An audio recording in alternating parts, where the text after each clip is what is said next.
This is RC. It's your girl K Marie. Hey Wilk. It's your boy Black. Your girl Lady. And I'm Sirr, and you listening to 2020. 2020. 2020. 2020. 2020. 2020 podcast. 2020. I did that one for you. Thank you for tuning in to another episode of the Business Minute. I'm your host, Sirr, and today I have a special guest, Miss Valencia Belle, author and owner of Schools. Success Can Happen Out of Lower Scores, which is an ACT prep program.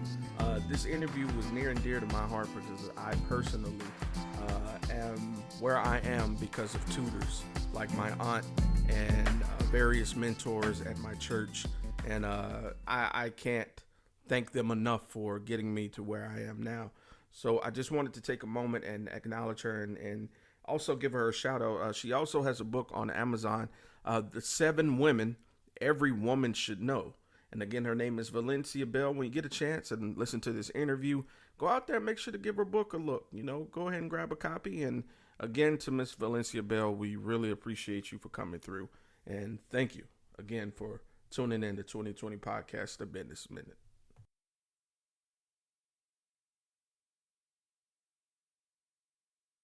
All right, so thank you for tuning in to another episode of A Business Minute. I'm your host, Sirr, and today I have a special guest, Miss Valencia Belle. How are you doing today, ma'am? I'm doing great. Thank you for the invitation. All right. Always a pleasure. So, Miss Belle, if you could, just let our audience know what it is that you do. Well, my name is Valencia Bell, and I'm the owner of Schools. Success Can Happen Out of Low Scores, and we specialize in helping students with standardized test scores, and to not only increase their scores, but to make sure that they're getting scholarships for their chosen professions. Oh, okay. That's wonderful. So that leads me to one of my favorite questions to start off with. How long have you been active with school? I have been tutoring students for standardized tests for more than 30 years. I started at the age of 12 as a freshman at Murphy High School in Mobile, Alabama, helping some students to prepare for the ACT so that they could clear with the NCAA. So this has been a 30-year venture for me. Goodness. All right. Applause. All right. So thank you. With every journey, there's obviously obstacles. So I do want to ask, what obstacles did you encounter along this 30-year journey? Well, I would say when I first began, it was very difficult for adults to take me seriously because they're like, you're 12 years old. How could you possibly help, my student or my student athlete to do better on their test scores? But what I've found is that you should, as my father would always say, let your work speak for you. And so after time, with continued success with students and scholar athletes, it became less and less of a problem for me to create clientele because the scores don't lie. Right. Proof is in the pudding. I heard that. All right. So that leads me to my next question. With this being, doing this for so long, have you managed to find that balance between work and your personal life? I think that that's a daily struggle. I think that when you really are passionate about what you're doing, it's very easy for you to lose sight of the work-life balance. But I've learned over the years that if I'm not taking very good care of myself, then I can't give quality tutoring to my students. So I have to really work hard with my planner to maintain that balance and not to overbook myself, and also just not to overextend myself so that I am able to give every client the best of me when I'm tutoring them. Okay. All right. I love that. So that leads me to my next question, because 30 years is a lot of experience and plenty of time. Was there any one experience that stood out to be the most memorable? I would definitely say I had a student, for those who are familiar with the ACT, I actually had a student who made a 2 on the ACT and was completely and totally devastated.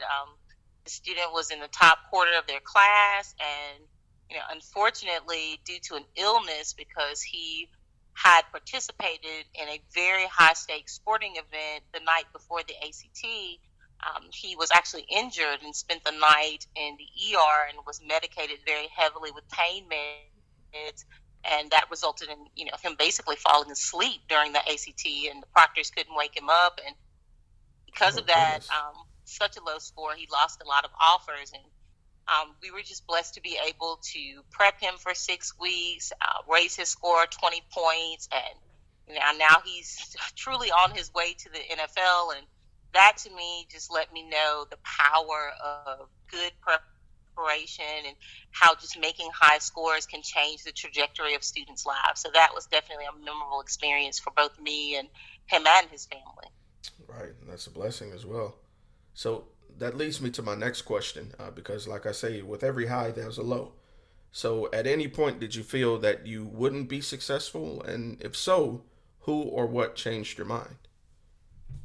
I wouldn't say that I ever felt that I wouldn't be successful. I've just been blessed to have been surrounded in my family with my support system by entrepreneurs who kind of made me aware of some of the pitfalls that can happen when you're starting a new business. I will say one of my areas of fear when I began was the demand for what I was doing was so great that I had a really, really tough time trying to replicate myself and finding people who were more concerned about the outcomes for the students than they were about the potential money that they may have made in my business.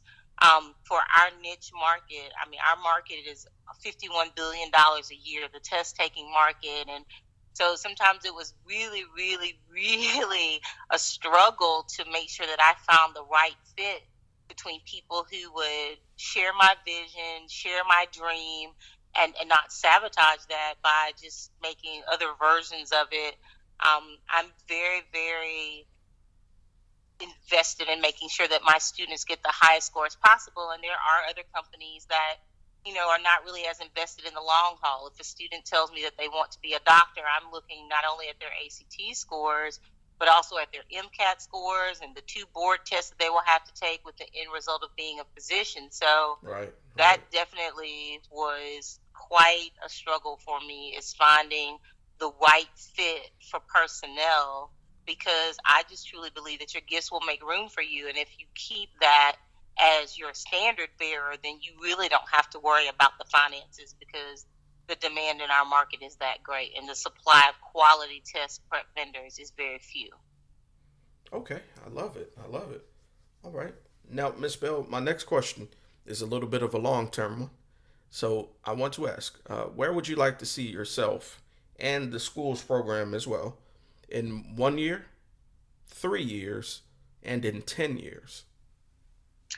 Okay, well, my 1 year goal, we are in the process right now of completing our app. So definitely that our app would be available to students throughout the world. We do international students at this point. So my 3 year plan would be to have more than 10 languages. Right now, we only have 4 languages. So Mm, I'm a little limited in the services that I can provide to some of my international clients. And actually, in 10 years, the joke from my staff is I tell them all the time, some people grind to be seen. I'm grinding to disappear. So my 10 year goal is to have enough students who come through my program that I can actually employ. And we do employ my students right now. Those who make a 30 on the ACT or higher, we pay them $25 an hour to kind of replicate our model. But my mm. 10 year goal is actually to be able to sit back and be a silent partner in my own business, and to actually see the students and the employees that are working for me now have their own divisions of schools and be able to be self-sustaining in their respective cities and countries. So that is definitely my 10 year goal. Okay, I love it. I love it. I definitely understand the portion of letting things run themselves, down the line. Yes, absolutely. Enjoying life. It I hear helps you. with the balance. It helps with the work-life balance for sure. Right, right. All right. So this brings me to my concluding question, and it's also my favorite. Uh, and the reason that it is because I dedicate it to everyone that's listening. For that person that's thinking about taking a chance and starting something that they really had their mind on or their heart set to, what words of encouragement would you have for them when they're first starting? I would definitely say that they need to make a vision board and put that vision board right over their vanity or wherever they focus in the morning to set their day and to remind themselves that they are worth it, that they didn't come up with this dream all by themselves, that I believe that those dreams were God-given, and that they should use skillful intention and downstream focus and make their dream become a reality. It will take hard work. There will be a lot of no's, but that's okay. A no just means that it was a yes in another direction. So that comes with the territory. They'll have lots of people that will fall away from their vision. If they stay true to their heart and true to who they really are, I truly believe, I'm a living testament to that there's not a business venture that cannot be profitable if they give it 110% of themselves. It takes grit and it takes grace, and they need to know when to use their grit and when to use their grace, but never, ever give up on their dream, because they have all of the things that they need to make it become a reality. I love it, Miss Bell. I love it. All right. Well, Miss Bell, if anyone wanted to get in contact with you, whether it be just for some personal advice or maybe they had some questions about the schools program, how could we get in contact with you? Absolutely. And if it's a new business person and they just need to want to have a cup of coffee, just to have a cheerleader in their corner, I am available. My telephone number is 251-298-7111. My email address is programs with an S @gmail.com. No breaks in between, just one word, Schoolsprograms@gmail. And they're welcome to visit our website. It's www.schoolsprograms.org. So those are the best ways to contact me, and I'm more than happy to help any new entrepreneur to make their dream come true. All right. And for those of you who are listening, I will include those links and her phone number as well in the description of this audio or video if you're listening on YouTube.